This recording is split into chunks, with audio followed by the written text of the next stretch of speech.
مائلاتن ممیلاتن، خود کسی کی طرف لڑک جانے والی اور معمولی سی بات سے کسی طرف مائل ہو جانے والی، اور جو ہے وہ کسی کو اپنی جانب اپنی اداؤں سے، اپنے ناز و نخرے سے اور اپنے عشقوں سے لوگوں کو اپنی طرف مائل کرنے والی ہیں۔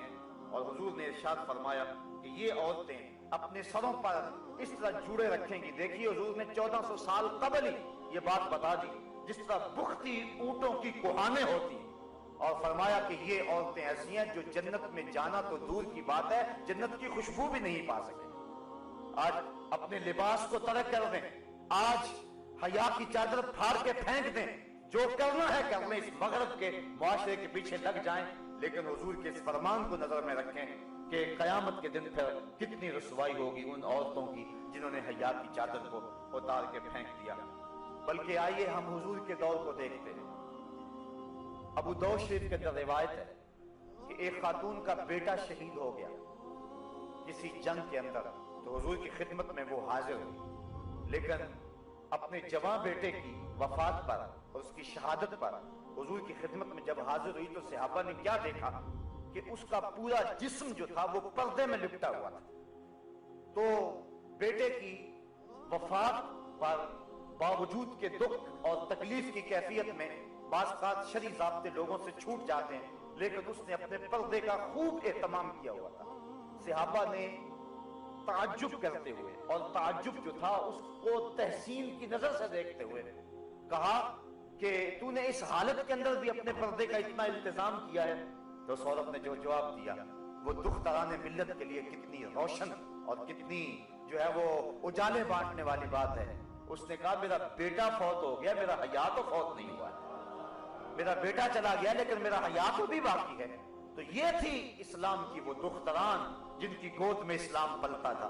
جب عورت پردے میں تھی تو وہ ایسے بچے جنم دیتی تھی جو قوم کی تقدیر کو بدل کے رکھ دیتے تھے۔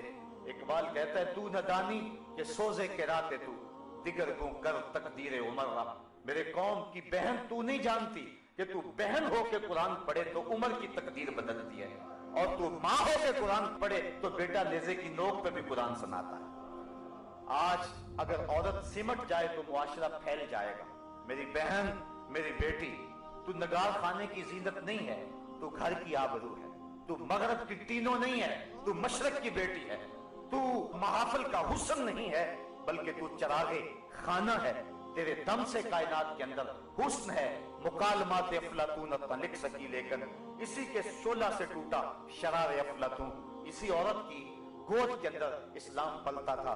جب مائیں ام الخیر جیسی تھی تو بیٹے غوث اعظم جیسے جنم لیتے تھے، جب مائیں راستی جیسی تھی تو بیٹے بابا فرید جیسے جنم لیتے تھے، جب مائیں سیدہ فاطمہ زہرا جیسی تھی تو بیٹے حضرت امام حسین جیسے جنم لیا کرتے تھے، جب ماں قرآن کھول کے تلاوت کرتی تھی اور بیٹے کو لوئیاں دیا کرتی تھی تو بیٹے وقت کے بایزید ہوا کرتے تھے۔ لیکن جب مائیں ایک طرف بیٹے کو دودھ پلا رہی ہیں اور دوسری طرف تھرکتی ہوئی تصویروں پہ نظر جمی ہوئی ہے تو پھر بیٹے وقت کے بایزید تو نہیں ہوں گے، وہ اداکار اور ایکٹر ہی بنیں گے، وہ بے حیا ہی بنیں گے، حیا کا مادہ ان کی آنکھ میں نہیں ہوگا۔ تو اللہ تعالیٰ جل شانہ نے خاص طور پہ ارشاد فرمایا اور عورتوں کو کہا کہ وہ اپنی نظر کو نیچا رکھیں، وَيَحْفَظْنَ فُرُوجَهُنَّ، اور اپنی پارسائی کی حفاظت کریں۔ سب سے قیمتی جوہر کسی شخص کی آبرو ہے، اگر آبرو باقی نہ رہی تو کیا باقی رہا؟